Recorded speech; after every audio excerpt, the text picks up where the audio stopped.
The moment she said the words, I felt something inside me shift out of place. I need time to think, Emily whispered, standing in the middle of our kitchen like the floor under her feet wasn't steady. She didn't look at me when she said it. She stared at the counter, at a tiny scratch in the marble, like it was easier to talk to that than to my face. Time to think. That phrase didn't usually come with good news. People didn't need time when they were happy. They didn't step back when they felt safe. I felt my chest tighten in a way that made it hard to breathe. I leaned against the table. Think about what? She tucked a loose strand of hair behind her ear. Her hands were trembling slightly. About us. About everything. I'm not sure where I am right now. The words hung in the air like dust after something breaks. I should have asked better questions. I should have reached for her. Instead I just stood there, watching her eyes dart everywhere except toward me, and felt the ground shift in a quiet, terrifying way. She grabbed her purse from the chair. I just need a little time. I'm staying with a friend tonight. Which friend? I asked, trying to keep my voice from cracking. She hesitated for a moment. Too long of a moment. Mara, she said finally. You know her. I nodded even though something in me already felt wrong. She'd never stayed with Mara before. They weren't that close. Okay, I said because I didn't know what else to say. Call me later. She nodded but she didn't promise. Then she walked out the door, letting it close softly behind her instead of slamming it like someone angry. A soft close hurt more somehow. Felt final. After she left, the silence in the house felt different. It wasn't peaceful. It was empty in a way that sent a sinking feeling through me.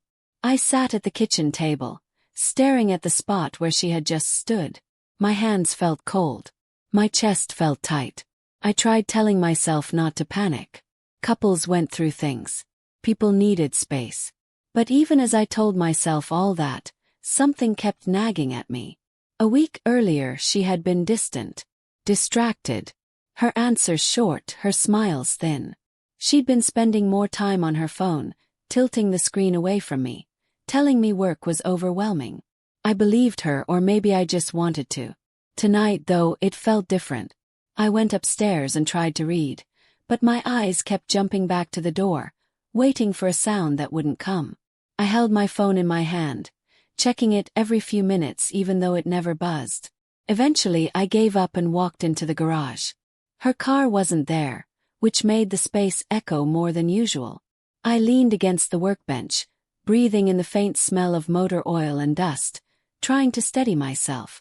That was when I noticed her tablet sitting on the passenger seat of my car. She used it mostly for reading, but she also used it to sync with her phone for navigation and photos. I picked it up, mostly out of habit, thinking maybe she'd forgotten it. I wasn't planning to snoop.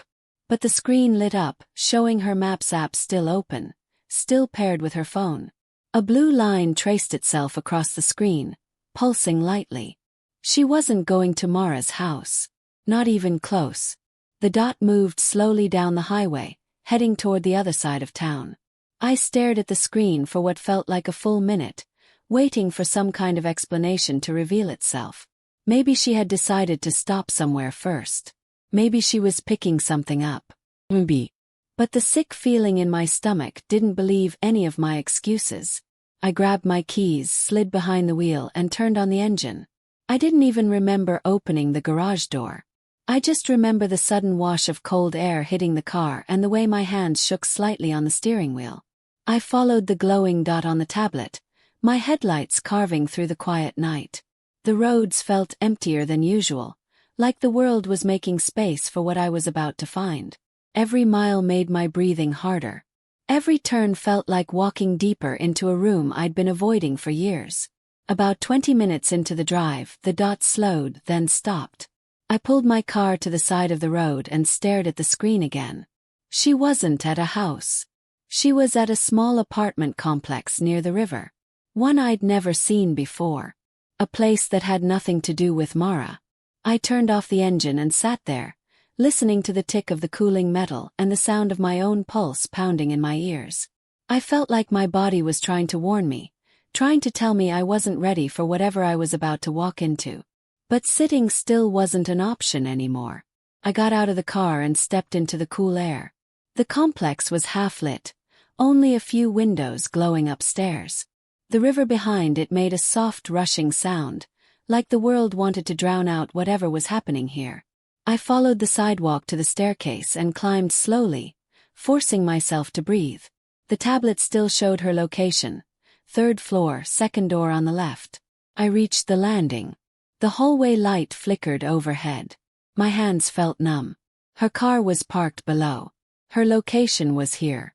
She had lied. That truth already hurt enough to make my chest ache. But I still wasn't ready for what came next. I stepped closer to the door. I didn't knock. I didn't say her name. I just listened.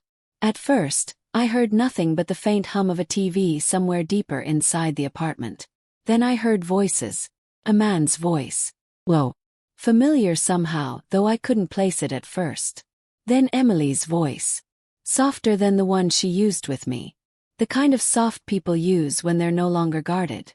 My stomach twisted. I took a step back, needing air, needing anything that wasn't this. My mind raced ahead, imagining every possibility, every betrayal, every excuse, every lie. I wasn't ready to knock. I wasn't ready to confront. I wasn't ready to hear them. But I couldn't walk away. I stayed there, standing in the dim hallway with the flickering light above me, trying to hold myself together while the truth pressed its weight into my chest. The man spoke again, clearer this time, just loud enough for me to recognize the voice. It belonged to someone I knew. Someone she worked with. Someone she had told me was just a colleague. I felt my knees weaken. I forced myself to breathe. I forced myself to stay standing. Inside I heard them moving around, their footsteps soft, their voices low. Then I heard the unmistakable sound of her laugh. A laugh she hadn't used around me in a long time. That was the moment something in me broke. Not loud, not dramatic, but in a quiet way that made my eyes sting and my throat burn. I stepped back again, trying to find something solid to lean on, but the hallway felt like it was closing in around me. I wasn't sure what hurt more, the fact that she was with someone else, or the fact that she hadn't fought for us enough to tell me the truth. I didn't know what to do next. But I knew this was only the beginning. Because once a truth like this starts cracking open, everything underneath it begins to spill out. And there was more waiting for me on the other side of that door. I stood in that hallway long enough for my legs to go numb. The cold air, the flickering light, the muted voices behind the door, they all blended into something surreal, like I had stepped outside my own life and was watching a stranger fall apart. Eventually I managed to move. Not toward the door. Not toward my car. Just enough to lean my back against the wall and let myself breathe. I had never felt so aware of my heartbeat. It thudded in my chest like it was trying to escape. I heard the man speak again. His voice lower now, a tone meant for someone close. Too close. Emily murmured something in reply. The sound muffled but warm. I hadn't heard her speak like that in months. Not to me anyway. I used to know that version of her voice. I used to hear it when she'd curl into me on the couch or whisper something before bed. Hearing it now, meant for someone else, felt like being cut open quietly. I couldn't stay any longer. Every sound behind that door made it harder to think. Harder to breathe. I pushed myself off the wall and walked back down the stairs slowly, gripping the rail even though my legs worked fine. When I reached the bottom, I leaned both hands on my car roof, trying to steady myself. I didn't want to be the man who barged in. I didn't want to blow up in anger. I didn't want to feed the version of me she might have created in her mind to justify pulling away. I just wanted clarity. I got back in the car and locked the doors, not because I needed safety but because I needed a moment where the world was shut out. My hands shook as I set the tablet on the seat beside me. I stared at the windshield for a long time, letting the radio stay off, letting the silence wrap itself around every part of me. For a few minutes I considered leaving, pretending I never came here, pretending I didn't hear what I heard. I could have driven home, waited for her to walk in with her carefully rehearsed explanation. I could have convinced myself the truth wasn't what it seemed. But lies, once exposed, Don't become invisible again. They settle into the bones of things. After another few minutes of cold silence, I reached for my phone. I didn't call her. I texted her. Are you safe? Simple. Direct. Something she couldn't brush off. The dots bubbled almost instantly. Yeah, I'm fine. Just talking. My jaw clenched. Talking. That was the word she chose. Where? Type. More dots. Longer this time. I told you. I'm with Mara. A slow, hollow ache spread through my chest. I didn't respond. I just dropped the phone on the passenger seat and stared out the window again. A few minutes later, the front door of the apartment opened. I sank lower in my seat, not proud of hiding but unable to move.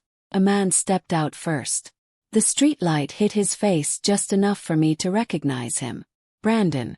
One of her co-workers. The one who flirted too easily. The one she claimed barely talked to her outside of meetings. The one whose name she always said quickly, as if trying not to taste it. He walked to his car, pulling out his keys casually. He looked relaxed, comfortable, familiar with this place. With her. The ache in my chest twisted into something sharper. He drove off. Waited. 5 minutes later, her silhouette appeared in the doorway. She looked around for a moment like she was making sure no one saw her. She hugged her jacket closer, stepped out, and locked the door behind her. She didn't look ashamed. She looked tired, conflicted, sad in the way people look when they've already made a choice. She got into her car and sat there without starting it, her head resting against the steering wheel. I watched her shoulders rise and fall in a slow, heavy breath. Then she drove away. I waited until her taillights disappeared before turning on my own engine. I didn't follow her immediately. I gave her enough space that she wouldn't notice me, then took the same route toward home. The drive felt longer this time, every mile carrying a weight that pressed deeper into my ribs. When I pulled into the driveway, her car was already there.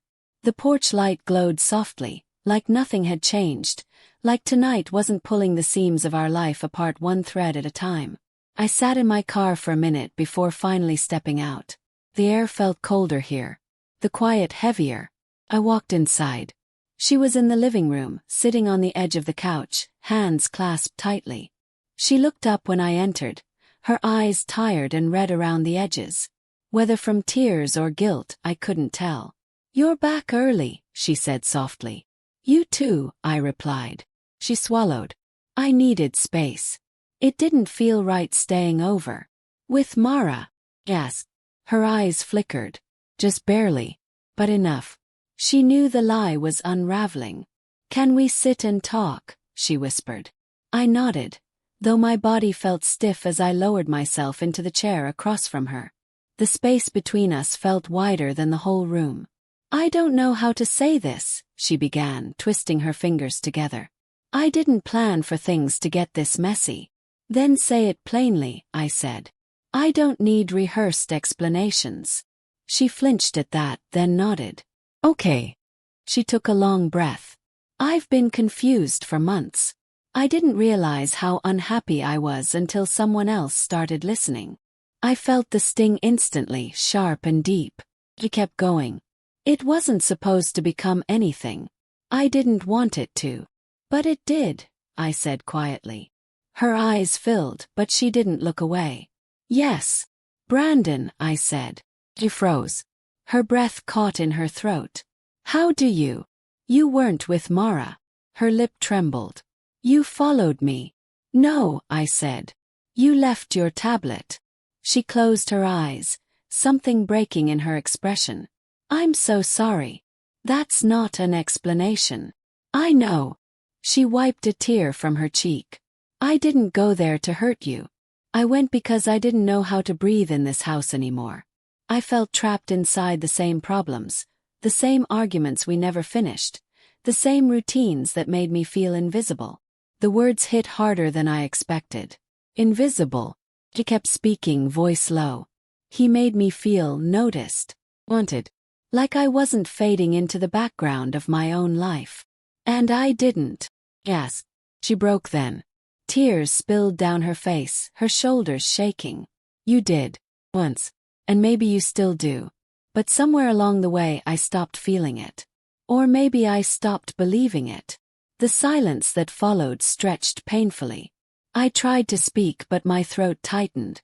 I looked down at my hands, the same hands she used to hold so easily. They look different now. Me. She wiped her face again. I didn't sleep with him, she whispered.